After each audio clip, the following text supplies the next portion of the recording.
Hello. Hello. सतसाई सतसाई बहन जी, ये पूछना चाह रहे थे भगत जी। जी जैसे लाले ये शादी वगैरह में जैसे लड्डू वगैरह ये दे दिया मिठाई, तो ये खानी है कि नहीं खानी है भगत? देखो, पहले तो उनको मरना करना है, फिर भी अगर जबरदस्ती कोई रिश्तेदार अगर दे जाता है तो उस चीज का ध्यान रखना। सबसे पहले परमात्मा को भोग लगाना है, उसके बाद में हम उनका प्रयोग कर सकते हैं। ठीक है भगत जी। क्योंकि शादी कोई धार्मिक अनुष्ठान नहीं होता है, शादी एक मतलब मेल मिलाप वाला होता है प्रोग्राम।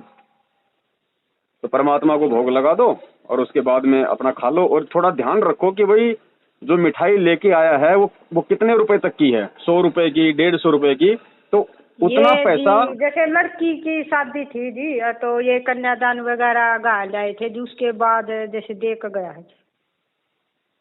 चलो ठीक है, उसका तो फिर ठीक है, क्योंकि वो तो फिर आपका लेन देन हो जाता है पूरा। हाँ जी, जैसे लड़की का था ये होटल में शादी थी जी, और कन्यादान वगैरह ये डाल आए थे जी।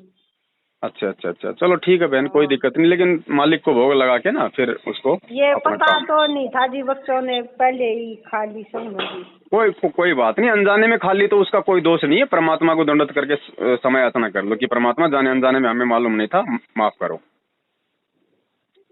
जैसे शादी वगैरह में ये जाना जूना भी नहीं, ये देखो बहन, पार्टी वगैरह पर भी नहीं चढ़ना। देखो बहन, ऐसा है, पार्टी वगैरह पे तो बिल्कुल नहीं चढ़ना हमें। और शादी वगैरह में ऐसा है, जैसे कोशिश करो बहन अब इन चीजों से दूर हटने की। फिर भी यदि कोई ऐसी इमरजेंसी हो, हम नहीं रुक सकते, तो वहां पे जाने के लिए परमात्मा ने मना नहीं किया है। अपना जाओ वहां पे और अपना शुद्ध खाना खाओ, परमात्मा की चर्चा करो, किसी के साथ बैठो तो। अरे एक और जी, जैसे ये बच्चे वगैरह हो जाए ना, जैसे ये वही आई बांड हर जी, और जैसे लड़कियां ने ये कह दे भाई जैसे लड़का हो रहा है ये भाई सोना देना है, सूट वगैरह देने हैं, ये लेने हैं कि नहीं मगर? देखो बहन, अब हमने ये सारी क्रिया नहीं करनी है। अब देखो, अगर हम पीछे नहीं हटेंगे तो फिर समाज कैसे सुधरेगा, परमात्मा का मिशन सफल कैसे होगा। हम इन चीजों में सहयोग करना बंद करेंगे, हम इन परंपराओं से दूर हटेंगे, तभी तो परमात्मा के दूसरे बच्चे सोचने पे मजबूर होंगे, तभी तो ये परंपराएं छूटेंगी। अब एक बात बताओ, जैसे गुरुजी ने कहा कि भाई हमने चमड़े से बनी कोई भी वस्तु का यूज नहीं करना, क्योंकि चमड़ा जो है जीवित जानवरों की खाल को मतलब उतारा जाता है, फिर उससे बनाया जाता है, जीव हत्या होती है। तो गुरुदेव ने बताया कि जब तक हम उनको पहनना नहीं छोड़ेंगे तब तक लोग उनको बनाना कैसे छोड़ेंगे। ठीक है, तो इसी प्रकार बहन जी, ये जो फालतू की जो परंपराएं हैं, ये सिर के ऊपर बोझ है। अरे भैया, ये सिर के ऊपर बोझ है। तो जब तक हम इनसे पीछे नहीं हटेंगे, इनमें सहयोग देना नहीं छोड़ेंगे, तो बहन बताइए ये फालतू की परंपराएं समाज से निकलेंगे कैसे। और जैसे जी घरा वगैरह चला जाओ तो जैसे सूट साट देव जी, ये भी लेने हैं कि नहीं नहीं बहन, लेने? देखो ये बिल्कुल नहीं लेनी हमने, ये बिल्कुल बहन जी मना करना पड़ेगा। ये संघर्ष, कुछ चीजें ऐसी हैं जहां हमने संघर्ष करना पड़ेगा। और बहन, आपने केवल एक बार संघर्ष करने की जरूरत है। आप किसी एक रिश्तेदार के यहाँ पे एक बार थोड़ा सा दिल टाइट करके परमात्मा के आशीर्वाद से आप उनको मना कर दीजिए। बाकी रिश्तेदारों में अपने आप चर्चा हो जाएगी, कोई आपको उस चीज के लिए बाध्य करेगा ही नहीं। तो हिम्मत तो बहन एक बार अपने को करनी पड़ेगी, आज कर लो चाहे कल कर लो।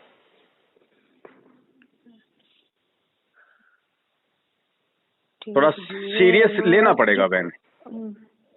अब वही बात है, हम डॉक्टर के पास गए, हमें कोई रोग है। अब डॉक्टर ने कह दिया भैया तुझे ये चीज नहीं खानी, तुझे खट्टा नहीं खाना, तुझे मीठा नहीं खाना। बहन अब हमें अच्छे से पता है, रिश्तेदार चाहे कोई कितना प्यारा हो, अगर वो जबरदस्ती अगर रसगुल्ला अगर हमें मुंह में देगा ना, तो भी हम उसको मना कर देंगे, क्योंकि हमें पता है कि मुझे रोग है, डॉक्टर ने मना कर रखा है, खाऊंगा तो मुझे नुकसान होगा। तो जब हम एक शरीर के लिए इतना चिंतित हैं, तो बहन जी हमें आत्म कल्याण के लिए तो कितना चिंतित होना पड़ेगा। ठीक जी।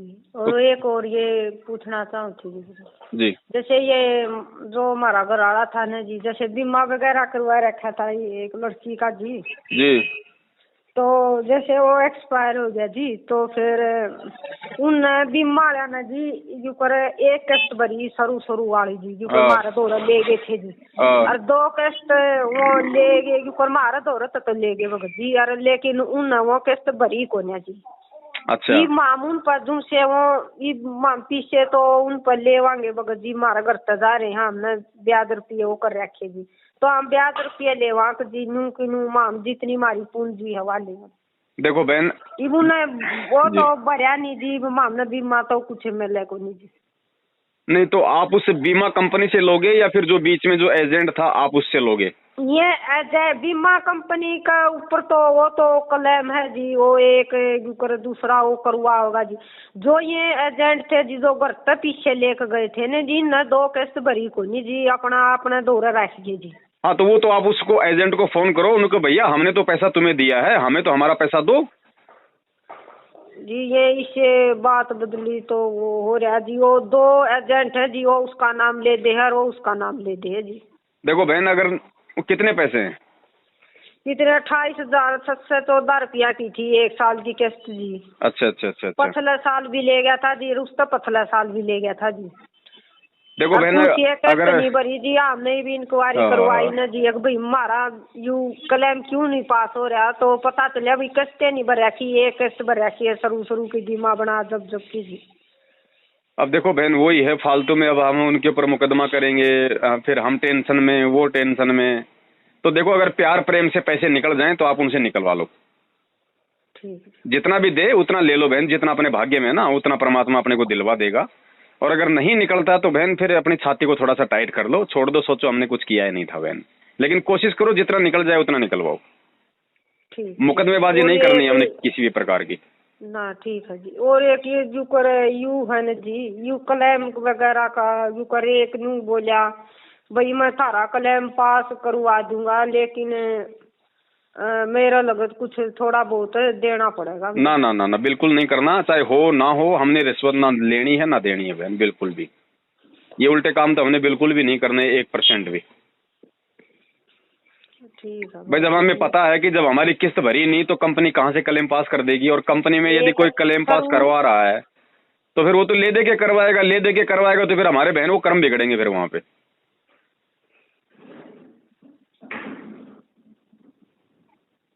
जी भाई। हाँ, जो आ जाए प्यार प्रेम से वो ठीक है, जो नहीं आ जाए बहन छोड़ दो, परमात्मा पे विश्वास रखो।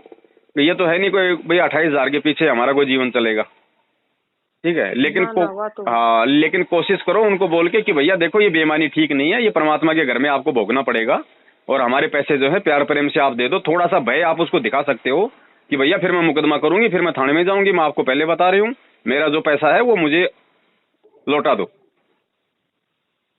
है ना। आप इस तरीके से आप अपने पैसे निकलवा लो। क्योंकि देखो बहन, परमात्मा ने बताया कि मालिक ने एक कहानी बताई थी कि एक सांप था, सांप ने किसी संत से उपदेश ले लिया, और संत ने उसको कहा कि देख भाई, अब किसी को नाजायज परेशान नहीं करेगा, किसी को नहीं डसेगा, ध्यान रखना। बोले जी ठीक है, बिल्कुल नहीं डसूंगा जी।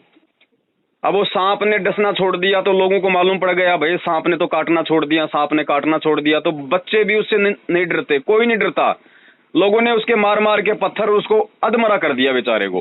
साल भर बाद में वो संत उधर से गुजर रहा था, और वो सांप बेचारा आधा बिल के बाहर आधा बिल के अंदर बेचारा अपना राम का नाम जप रहा था। तो संत ने उसको देख कर कहा, अरे भगत तेरे ये क्या हो गया भाई? बोले महाराज क्या करूं, आपने जो मुझे बात कही थी, आपने जो मुझे उपदेश दिया था, मैं तो उसकी पालना कर रहा था।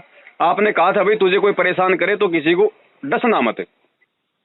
तो संत ने कहा, अरे बावड़े मैंने ये कहा था कि किसी को डसना मत, लेकिन ये थोड़ी कहा था कि जो मतलब की फुकार भी मत मारना। अरे भाई, उसको डराने के लिए धमकाने के लिए थोड़ी सी मतलब की फन उठा के फुकार तो मार देता, ताकि उसको थोड़ा सा जो मतलब की भय बना रहता। अब तू बिल्कुल ही भगत बन गया सारा ही, तो लोगों ने तेरा नाजायज फायदा उठा लिया। तो बहन हमने जो है थोड़ा बहुत हमने इस तरीके से, ठीक है, हम कोई किसी का मतलब की बुरा नहीं चाहते, हम किसी का बुरा नहीं करना चाहते, लेकिन क्योंकि ये समाज है बहन, ये समाज इतना बिगड़ा हुआ है, ये बिना भय के मानता नहीं है। तो थोड़ा बहुत हम इस प्रकार से एक मतलब डराने के तौर पे, हमारा मकसद उसका कुछ गलत करना नहीं है, ना हम उसका कुछ गलत करेंगे, लेकिन अपना पैसा निकलवाने के लिए थोड़ा सा हम उसको प्रशासन का, न्याय का, कानून का भय हम उसको दिखा सकते हैं। हो सकता है उस भय के चलते वो हमारे को हमारा पैसा वापस लौटा दे। ठीक है बहन?